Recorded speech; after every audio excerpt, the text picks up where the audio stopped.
Welcome to mind blowing classes. तो चलो start करते हैं बिना किसी बकझक के। आज हमें पढ़ते हैं मेंडल के अनुवांशिकी या वंशागत के नियम।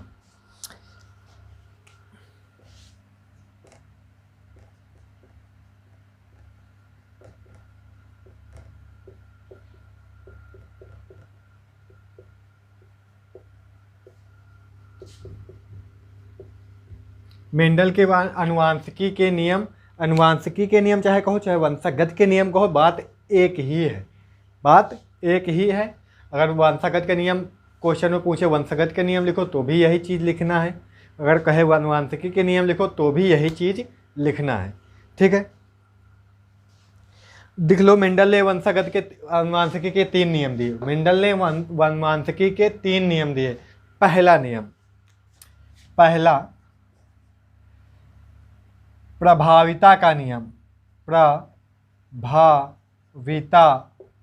का नियम, जो पहला नियम था वो प्रभाविता का नियम था। किसका नियम था?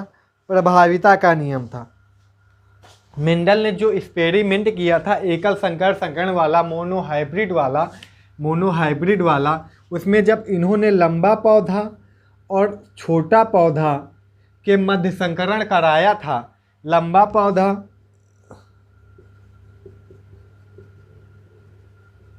और बौना पौधा, कल आप लोगों ने गलत बना रखा था कुछ बच्चों ने। ये आपको अच्छे से तीर बनाने, एक सीधी बनानी है। देखो मैं बताता हूँ, जैसे यहाँ से खींचो, कैपिटल टी लिया मैंने, स्मॉल टी से मिला दो, हो गया। अब इसी कैपिटल टी को उधर वाली स्मॉल टी से मिला दो। ये ऐसा नहीं अब कि यहाँ ये वाली नोक कुछ लोग यहाँ तक ले आते हैं, ये वाली नोक यहाँ तक रखते हैं। नहीं, ऐसा नहीं करना है आपको, ऐसा नहीं करना है आपको। इसी के सीध में रखने हैं, जैसे ये है ना, इसी लाइन पे रखने हैं, यहाँ पे इससे जाके मिला दो, हो गया। ऐसे ही करना है। अब इसको ले लो, अब इधर इधर रख दो, उसी सीध में करना है, इस वाली टी से मिला दो। अब इसी को इस वाली टी से मिला दो। इस वाली टी और किससे मिली है? स्मॉल टी से। ये वाली टी स्मॉल टी से मिली है, यही कैपिटल टी स्मॉल टी से मिली, ये कैपिटल टी स्मॉल टी से मिली। सब क्या आ रहे हैं? टी और स्मॉल टी, कैपिटल टी और स्मॉल टी, अर्थात सभी संकर लंबे पौधे प्राप्त हुए। जो इनकी संतानें ये पौधे हुई, ये कौन सी पीढ़ी हुई? F1 पीढ़ी। ये डाट डाट करके भी लिख सकते हो, बच्चे लोग बहुत लंबी लाइन खींच दिए थे। F1 पीढ़ी सही से लिखा करो, अच्छा नोट सही से बनाओ। F1 पीढ़ी सभी संकर लंबे पौधे, अर्थात जो F1 पीढ़ी में जो लक्षण दिख रहा है सिर्फ और सिर्फ लंबापन वाला दिख रहा है। बौनापन का लक्षण क्या हुआ? F1 पीढ़ी में छिप गया। जो लक्षण दिख रहा है वो प्रभावी लक्षण कहलाता है। इसी नियम को प्रभाविता का नियम कहते हैं। क्या समझे? मेंडल ने भाई पहले मेंडल ने प्रयोग किए, प्रयोग करने के बाद उन्हें जाना समझा, तब वंशागत अनुवांशिकी के नियम दिए। इसीलिए मैंने आपको मेंडल के पहले प्रयोग पढ़ाए, तब नियम पढ़ा रहे हैं उनके। समझ रहे हैं? अगर आप उदाहरण देना चाहें इन नियमों की, तो उदाहरण आपको उन्हीं प्रयोग से ही देने पड़ेंगे जो मैंने कल आपको पढ़ाए थे। तो देखो, प्रभाविता का नियम क्या? जब मेंडल ने लंबा पौधा तथा बौने पौधे के मध्य संकरण कराया तो F1 पीढ़ी में सभी पौधे संकर लंबे प्राप्त हुए, अर्थात F1 पीढ़ी में लंबेपन का लक्षण प्रभावी था। लंबेपन का लक्षण प्रभावी था। ऐसे लक्षण को प्रभावी लक्षण कहते हैं। ऐसे लक्षण को प्रभावी लक्षण कहते हैं। तथा जो लक्षण नहीं दिखा उसे अप्रभावी लक्षण कहते हैं। उसे अप्रभावी लक्षण कहते हैं।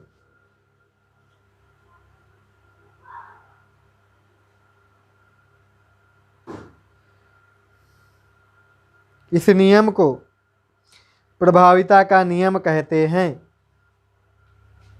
ये प्रभाविता के नियम का स्पष्टीकरण है। ये उदाहरण आप लिखना चाहो तो लिख लो, उदाहरण हो गया ऐसे, इसमें हो गया सब, समझे। प्रभाविता के नियम आ गए, इतना लिखना है, इसको बनाना है, आपको खटाक से नंबर मिल जाएगा।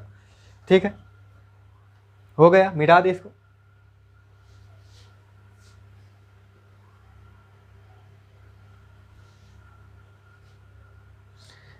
अगला आ जाता है पृथक्करण का नियम या युग्मक की शुद्धता का नियम।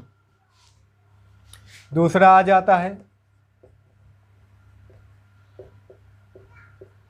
पृथक्करण का नियम या युग्मक की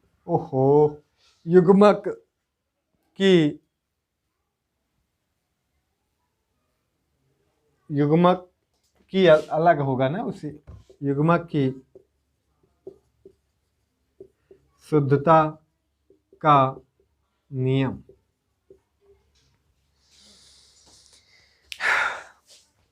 ये नियम भी इन्होंने कहाँ से दिया था?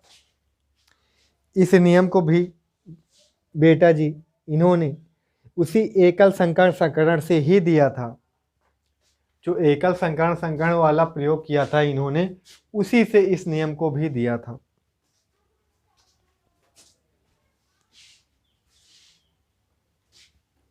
हो गया, थोड़ा सा मिटाना चाहेंगे इसको, लाइट का इंतजार कर लिया जाए। चलो कर लेते हैं, तब ज़्यादा अच्छा रहेगा। बच्चा लोग पृथक्करण का नियम देख लेते हैं। जैसे यफन पीढ़ी में कराया था इन्होंने,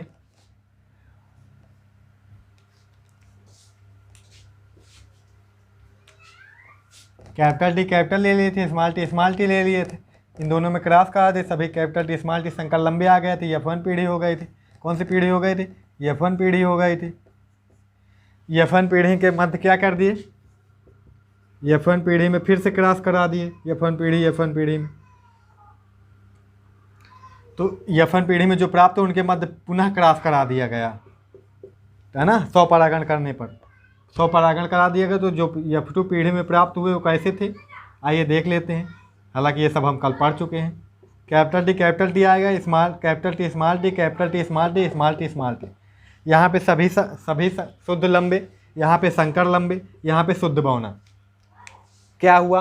अर्थात यहाँ पे लक्षणों का पहले तो सभी क्या है F1 पीढ़ी में, सभी संकर लंबे आए। और जब F1 पीढ़ी के पौधों में 100 परागण करा दिया गया तो F2 पीढ़ी में प्राप्त सभी पौधों के लक्षणों में क्या हो गया? पृथक्करण हो गया। सभी लक्षण अलग अलग हो गए। शुद्ध लंबा अलग हो गया क्योंकि शुद्ध लंबा हमने लिया था, शुद्ध बौना अलग हो गया, शुद्ध बौना हमने लिया था। F1 पीढ़ी में संकर लंबे बने तो संकर लंबे अलग हो गए, अर्थात सभी लक्षणों का पृथक्करण हो गया। इसी नियम को पृथक्करण का नियम कहते हैं। इस उदाहरण द्वारा, इसी के द्वारा ये चीज़ व्यक्त होती है। जो एकल संकरण का उदाहरण था, तो ये कल जो एकल संकरण का उदाहरण था ना, इसमें ये अनुपात लंबे और बौने के मध्य अनुपात 3:1 का है। लेकिन देखें तो जो शुद्ध बौना तथा संकर बौने तथा शुद्ध बौने के मध्य अनुपात देखें तो 1:2, 2:1 का था। यही था ना। इसे आप नोट कीजिए। जब F1 पीढ़ी के पौधों में स्वपरागण कराया जाता है तो F1 पीढ़ी के पौधों में स्वपरागण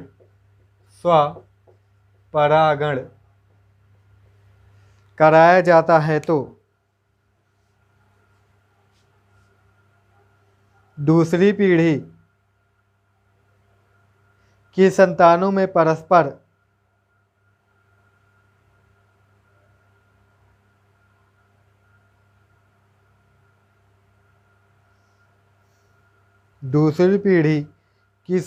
में परस्पर विपरीत लक्षणों का एक निश्चित अनुपात में पृथक्करण हो जाता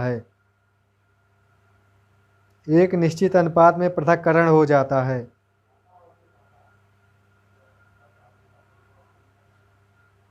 इसे लक्षणों का पृथक्करण का नियम कहते हैं। इसे लक्षणों के पृथक्करण का नियम कहते हैं। इसे लक्षणों के पृथक्करण का नियम कहते हैं।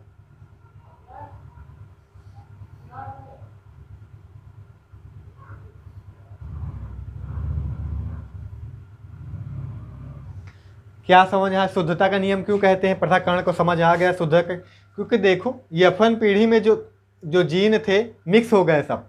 शुद्ध जीन तो थे, बौने के जीन थे, जो शुद्ध पौधे के लंबेपन के लंबे बौने के जीन, लंबे के जीन थे, लंबे पौधे के बौने पौधे के जीन थे, वो सब यफन पीढ़ी में मिक्स हुए थे। लेकिन जीनों की शुद्धता बनी रही, तभी वो पृथक हो पाए। जो जीन थे उनकी शुद्धता बरकरार है, उनमें जीन में मिक्स हुए लेकिन वो उनकी शुद्धता बरकरार है। हमारे साथ कोई बुरी चीज़ आ गई लेकिन हमारी शुद्धता बरकरार, हम बुरे नहीं हुए, हम उससे अलग कर सकते हैं खुद को। वही चीज़ है यहाँ पे, अर्थात लक्षणों की शुद्धता बनी रही। इसे ही युग्मकों की शुद्धता या शुद्धता का नियम कहते हैं। समझ गए? प्रथम पीढ़ी के साथ साथ रहने पर भी लक्षणों का आपस में मिश्रण नहीं होता है, अर्थात युग्मक के निर्माण के समय ये लक्षण अलग अलग हो जाते हैं, अर्थात युग्मकों की शुद्धता बनी रहती है। इसलिए इस नियम को शुद्धता का नियम भी कहते हैं। ये चीज़ भी आप लिख सकते हैं। उदाहरण के तौर पर ये आप लिख सकते हैं, ऐसे आप लिख सकते हैं।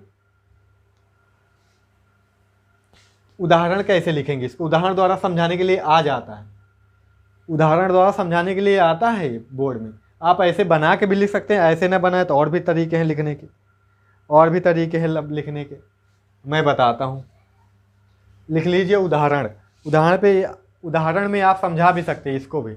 जैसे हमने एक संकर समझा तो उसको पूरी तरह से आपको कुछ नहीं याद रहता है, तो उदाहरण में एक संकर जो समझा तो उसे पूरा बना के समझा सकते हो। ठीक है, नहीं तो हम बता सकते हैं। कैपिटल टी स्मॉल टी, ये क्या है? लंबा पौधा। कैसा? संकर। ठीक है। अब इनमें क्या हो गया? इनमें क्या कराया गया?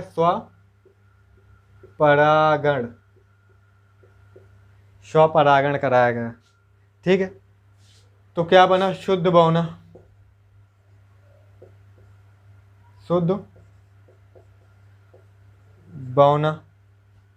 शुद्ध बौना कौन सा था? स्मॉल टी वाला। और क्या बने?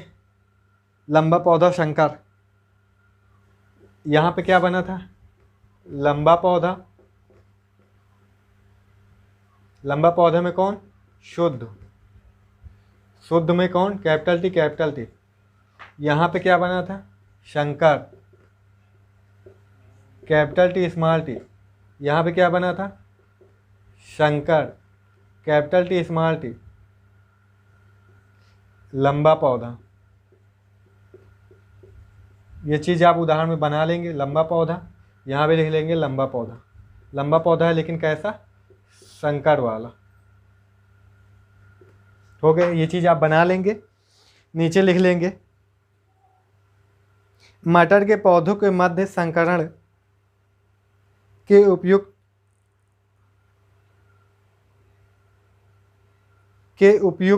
मतलब ये वाला उपर्युक्त उदाहरण में द्वितीय पीढ़ी। ये कौन सी पीढ़ी है? ये द्वितीय पीढ़ी ही है। यहाँ पे डॉट करके F2 पीढ़ी लिख सकते हो। द्वितीय पीढ़ी में प्राप्त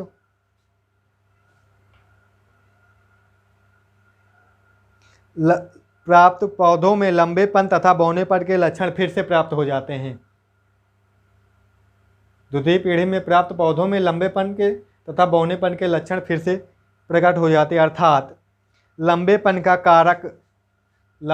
कारक ब्रैकेट में कैपिटल टी, लंबेपन का कारक कैपिटल टी है ना, ब्रैकेट में कैपिटल टी, तथा बौनेपन का कारण नहीं कारक लिखना, बौनेपन का कारक इस ब्रैकेट में स्मॉल टी शुद्ध रूप से मिलकर 3:1 के अनुपात में लंबे तथा बौने पौधे उत्पन्न करते हैं। लंबे तथा बौने पौधे उत्पन्न करते हैं। समझ गए? समझ गए? इनमें इनमें इनमें 25% शुद्ध लंबे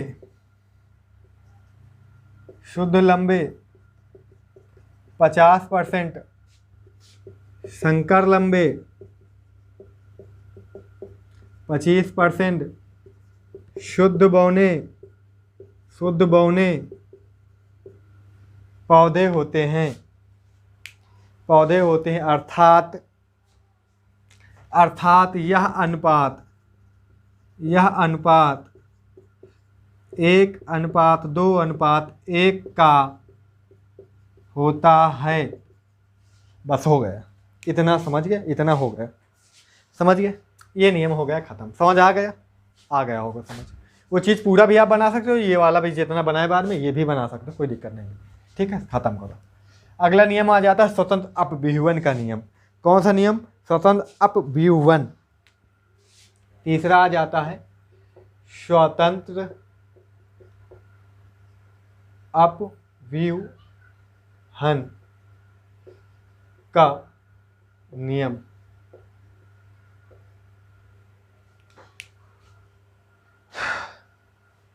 स्वतंत्र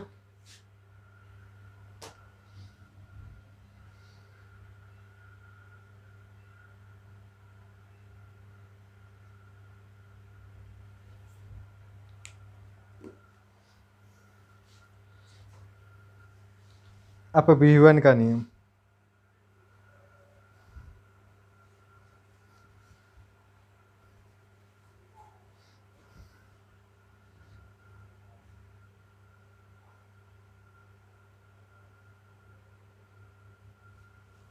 चलो, इसको समझाया था इन्होंने। ये नियम दिया था किस प्रयोग द्वारा? द्विसंकर संकरण वाले द्वारा। जो द्विसंकर संकरण वाला प्रयोग किया था, जिनमें हम बड़ा सा बनाए थे, ये वाला याद है ना? ये वाला बनाए थे 4 खाने। इससे समझे, इससे दिए थे ये नियम। उदाहरण में उसी को दिए हैं। तो लिख लो स्वतंत्र अपव्यूहन नियम, पहले लिख लो, थ्योरी लिख लो, फिर आगे चलते हैं, समझाते हैं। फिर लिख लो, जब किन्हीं 2 या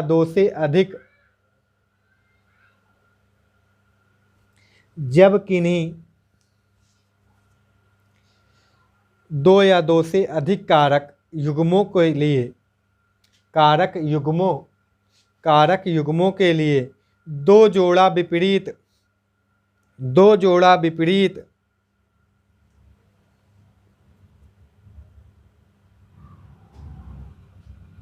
विपरीत लक्षणों वाले पौधों के पौधों के बीच संकरण कराया जाता है, तो इन कारकों का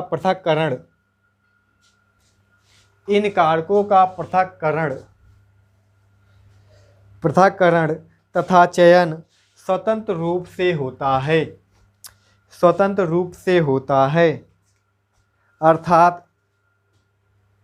अर्थात एक लक्षण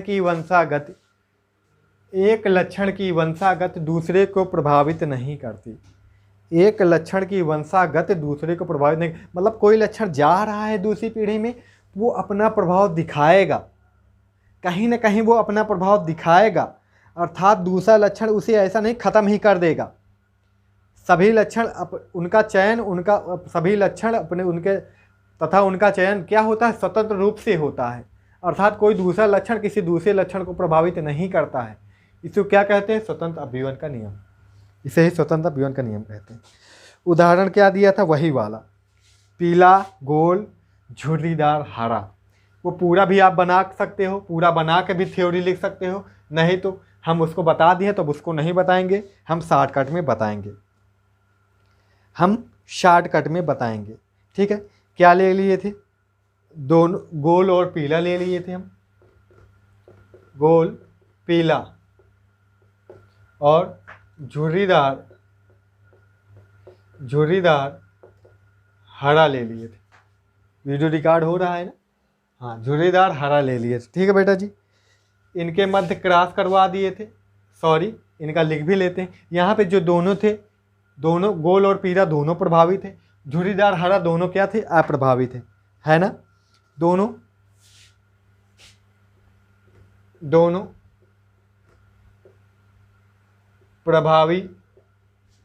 प्रभावी शुद्ध थे।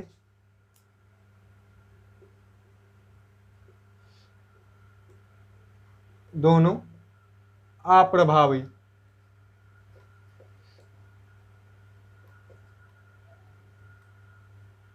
प्रभावी शुद्ध थे। यहाँ पे क्या लिए थे, small R small R, small Y, capital R small capital Y, यही लिए थे, ठीक है। ब्रेकर में कर लो इनको, अब वो चीज़ पूरी नहीं दिखा रहे हैं। इन दोनों के मध्य संकर्ण हुआ था, हाच खिंची पिची हो जाता है ना, तब क्या बना था, capital R capital Y small Y. ये क्या था, ये क्या था, गोल व पीला। ये क्या बना था, गोल व, सभी गोल, पीला आया था,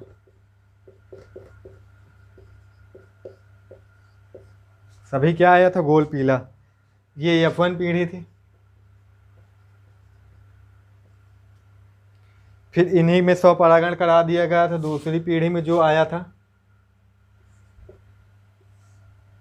दूसरी पीढ़ी में जो आया था वो देख लेते हैं। क्या आया था, गोल व पीले आए थे, गोल व पीले आए थे, गोल व हरे आए थे, गोल के साथ पीला भी आ गया, गोल के साथ हरा भी आ गया। अब गोल का काम खत्म हो गया, अब झुर्रीदार आएगा।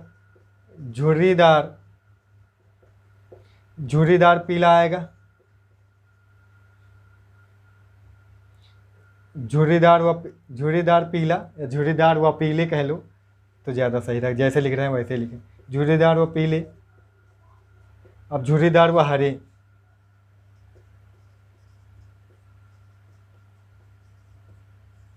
हमने बताया था ना, गोल लो तो गोल के साथ पीला भी ले लो, गोल के साथ हरा भी ले लो। फिर झुर्रीदार, झुर्रीदार के साथ पीला भी लो, झुर्रीदार के साथ हरा भी ले लो। ये यहाँ पे क्या अनुपात था बेटा जी, याद करो, 9 रेशियो में था, ये 3 रेशियो में था, ये 3 रेशियो में था, ये 1 रेशियो में था, है ना। ये कौन सी पीढ़ी थी, यहाँ पे हम जगह नहीं बची है बेटा जी, डाट डाट करके आगे लिख लेना, F2 पीढ़ी, F2 पीढ़ी लिख लेंगे आप। अच्छा, दिख नहीं रहा होगा, F2 पीढ़ी आप लिख लेंगे, ठीक है। आगे लिख लेंगे नीचे, यहाँ बीज के आकार व रंग का, बीज के आकार व रंग का, बीज के आकार व रंग का अनुपात बराबर 9:3:3:1, ठीक, ये है था F2 पीढ़ी में। अच्छा, रंग लिखा है, वह आकार व रंग, रंग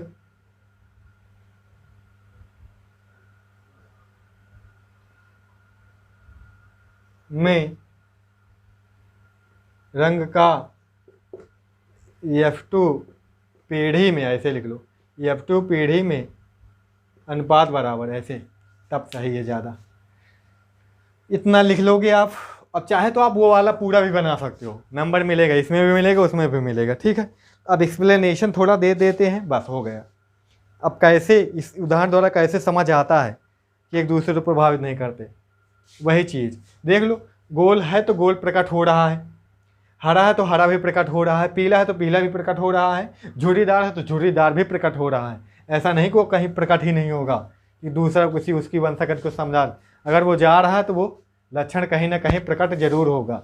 अर्थात सभी लक्षणों का चयन जो होता है स्वतंत्र रूप से होता है, कोई एक दूसरे को प्रभावित नहीं करते। ऐसा नहीं कोई दूसरे को ख़त्म कर देगा या फिर, समझ गए, यही बताना चाहता है वो, समझ गए।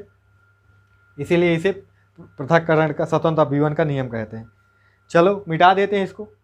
इतना लिखने के बाद आप इसका जो हिंदी है लिख लेंगे, इसको थोड़ा एक्सप्लेन कर देंगे। अच्छा, इतना लिखने के बाद तभी नंबर मिल जाएगा। एक्सप्लेन करना ज़रूरी है, सिर्फ इतने बनाने से काम नहीं चलेगा, नंबर काट लेगा। चलो लिख लो, लिख लो। इस नियम को मेंडल ने द्विसंकर क्रॉस से स्पष्ट किया, जैसे मैंने आपको पहले बता दिया, द्विसंकर क्रॉस से स्पष्ट किया। ठीक है। प्रथम संतानीय पीढ़ी F1 में सभी गोल व पीले बीज थे। F1 पीढ़ी में सभी गोल व पीले बीज थे। F1 पीढ़ी के 100 परागण से F1 पीढ़ी के 100 परागण से 4 प्रकार के बीज प्राप्त हुए। 4 प्रकार के बीज प्राप्त हुए। लिख लो पहला का नंबर ABC को जो भी लिखना हो लिख लो। पहला गोल व पीले, दूसरा गोल व हरे, तीसरा झुर्रीदार व पीले, चौथा झुर्रीदार व हरे। ठीक है, आगे लिख लो।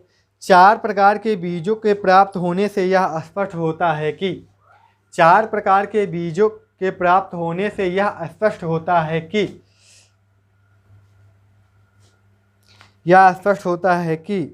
F2 पीढ़ी की संतानों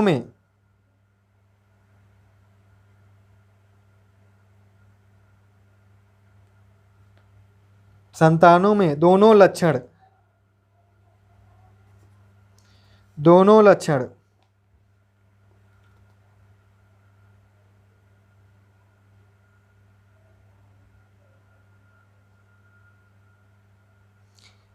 गोल पीला तथा झुर्रीदार हरा जनकों में एक साथ थे। जो जनक थे उनमें एक साथ थे, जनकों में एक साथ थे।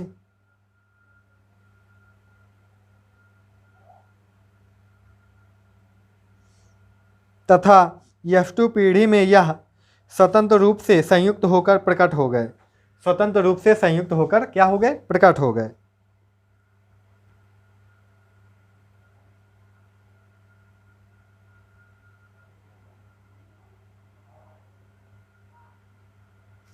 तभी तो झुर्रीदार के साथ पीला रंग भी आया, है ना।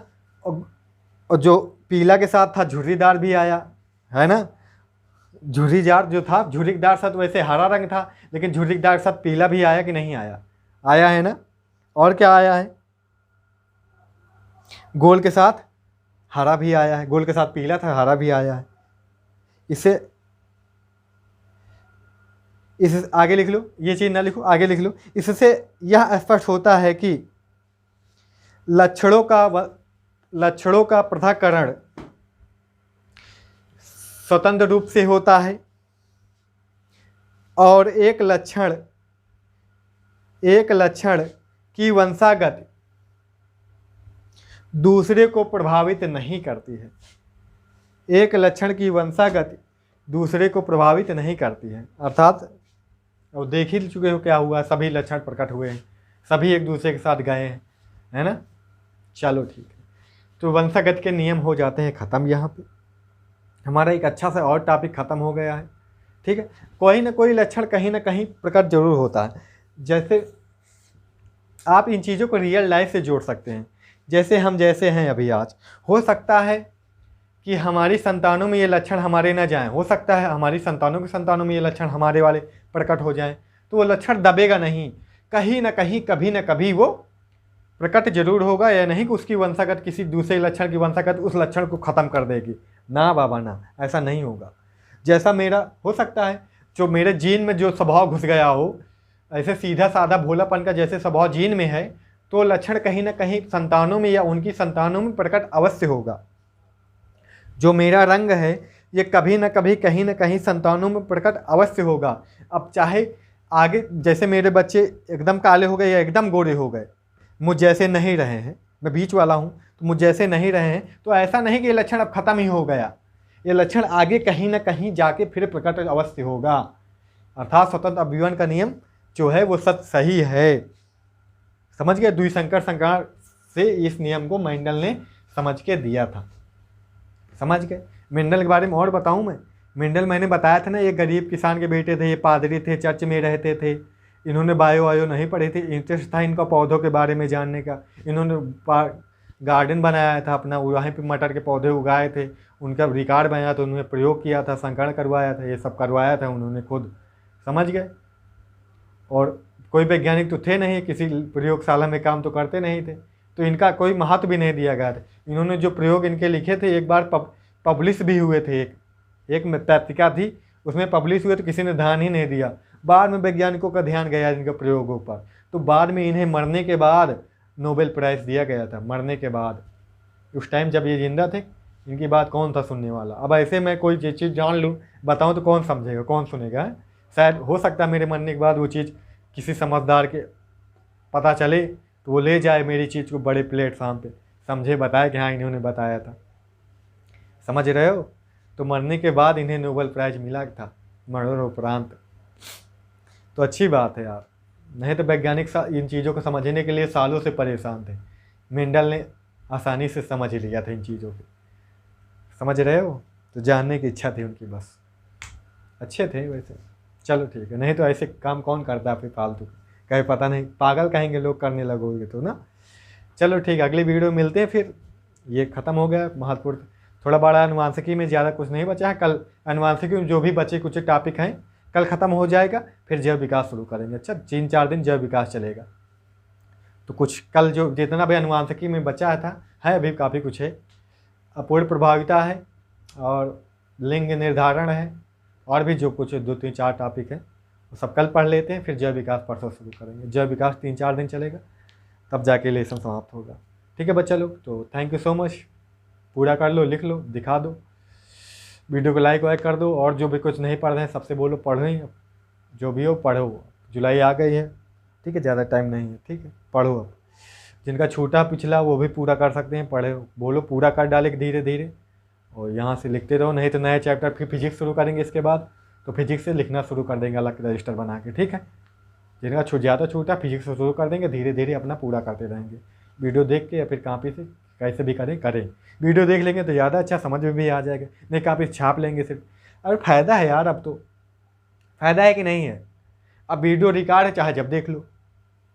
छूट गई क्लास कोई दिक्कत ही नहीं, क्लास स्कूल में क्लास नहीं गए तो छूट गई, बात ख़त्म है ना। यहाँ पे छूट गए तो मिल जाती है फिर दोबारा, चाहे जब देख लो।